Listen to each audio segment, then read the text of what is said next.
up next we have a poetry group, Nu Rho Society Poetry Group. So give it up for Nu Rho Society.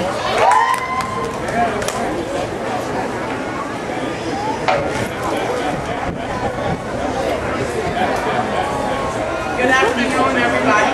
My name is Aralis, and you say again? Good afternoon. I am a member of the Nu Rho Poetic Society. It is the first poetic society found on Syracuse University's campus. We were founded fall of 2011, and we are a co-ed professional organization dedicated to the mastery of all things poetry. On nights like these, I like to stay awake and think about my unborn son and how badly I want him to become the Obama to my nation. And sometimes I stay awake and think I might just have yet another little me, yet understanding that raising yet another Monica Lewinsky is not okay. The Clayton era was only placed in our nation's history to rebuild and reconstruct, yet we're mad because change hasn't come overnight. With 8 years of deconstruction and 8 years of corruption, I'm surprised only one 9/11 has come to pass. My son should be given a number, a name would only label and discredit everything I have ever worked for. Having hops like Michael, continuing a legacy like Kobe, never stooping low like Bobby, but stay fighting like Ali. My son, I want him to understand that he is the Zion to my Lauryn Hill's prize, and Haley, baby girl, you are what Eminem cries for.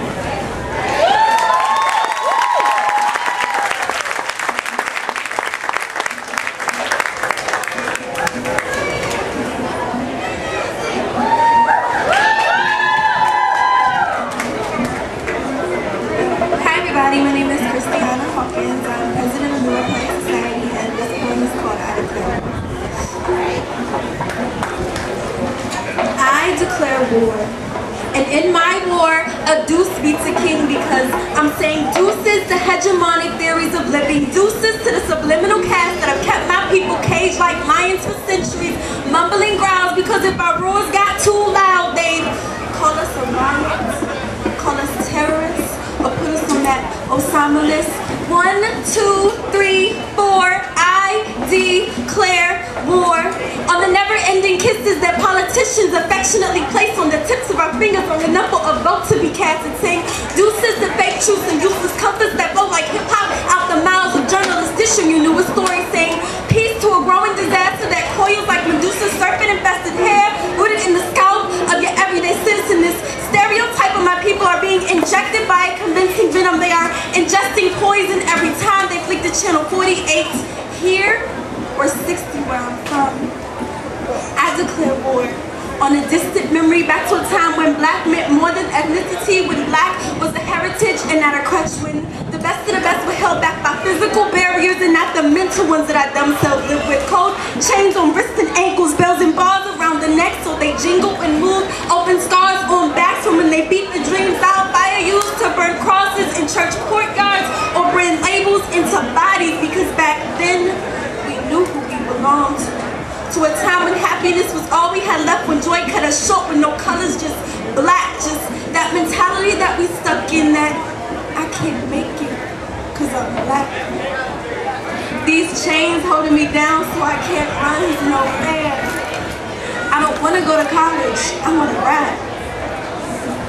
I wonder if his neck hurts when they push the ropes around him like that.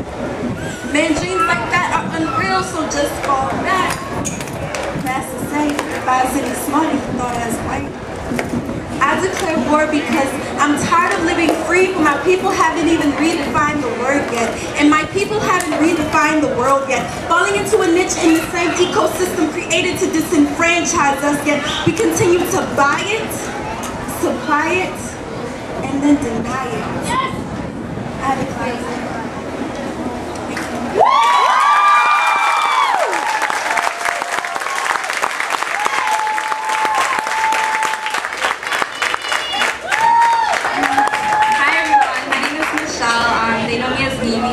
And I am the Vice President of the Nu Rho Poetic Society. How many beautiful women are out there? one's for you guys. Ladies. Beautiful woman, you have been objectified on every magazine, epitomized on every commercial, and expected to be everything and anything, despite how far away from the original that makes you. Their illustrations of perfection are not what you have to be. Beautiful woman, defined by the lines that they trace around you. You cannot let them sketch your potential in talents. You cannot let them color your weaknesses in greens and blues or erase your esteem. Beautiful woman, you have been belittled constantly and expected to put yourself back together again when you were never broken to begin with. You are expected to fix your imperfections, to cover up any misconceptions. You have been forced into the margins, living out every duty that the world expects of you without question. Crowded by the emphasis that they place around your body, you do not live within the edges of their pages. You are not a colorless silhouette on their sidewalks marked in chalk. Your beauty is not dead. You are not hidden behind the yellow caution tape or covered in black bars when you speak. You are not a crime scene. Beautiful woman. Be resurrected, for you have been persecuted for your insecurities and broken to be subordinate, but you are not beneath their feet. You are not beneath their feet. Beautiful woman, you have been walked over, screamed at for no reason, raped by society on more than one occasion. You have been expected to think that you are lower than a man and have to work harder than a man to make demands. You have been abused, expected to keep quiet and to follow all the rules. Beautiful woman, you are not weak and you are not brittle. You do not take defeat. Beautiful woman, you are resilient like stainless steel shields and armor, a force to be reckoned with. My protection. You are my mother, my grandmother, my sister, my aunt, my best friend. You are a part of me. Our womanhood unites us. We must stand together, not divided for our honor. Our struggles make us unique, and that of which makes us stronger. And we women are strong, and we women are strong, and we women are strong. Individually and collectively, we are the bearers of children, and we are the backbones to millions, and we are more than what they say we are, and not limited to the fictional images portrayed on your screen. Descriptions of our eminence are no longer seen in the papers, though some females do make the papers, and in the paper, there are still some good of us left. Perhaps we all of the assets of the world, bundled up in diverse figures with mixed minds, we come in different shapes and sizes with personas and pride. Our imperfections are ours. See, he knew that man was not to walk alone, and that man needed woman to help him grow. We are the other half of his vision, so don't forget that when God made man, he made woman too.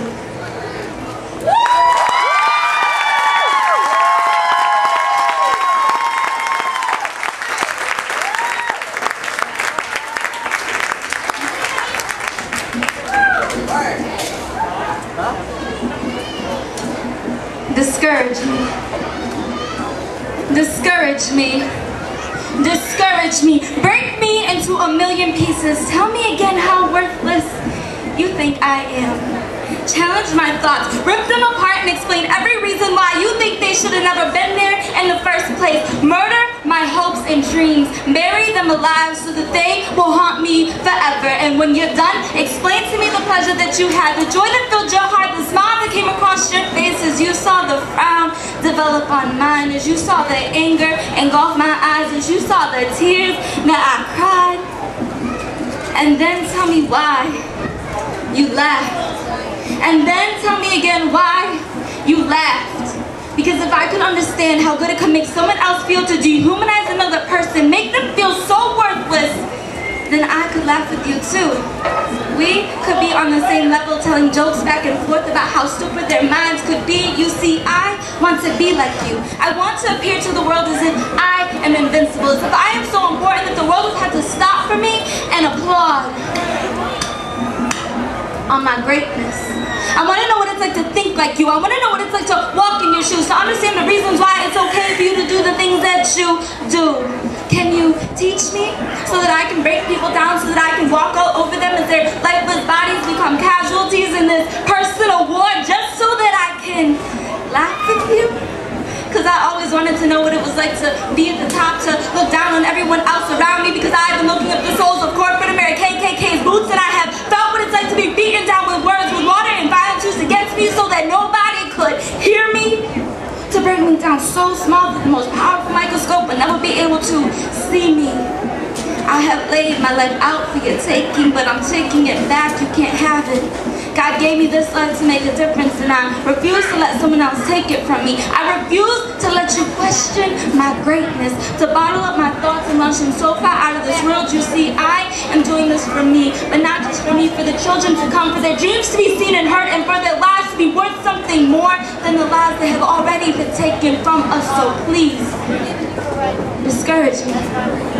Please try to break me into a million pieces and tell me again how worthless you think I am. Challenge my thoughts. Try and rip them apart and explain every reason why you think they should have never been there to begin with. I want you to try to murder my hopes and dreams.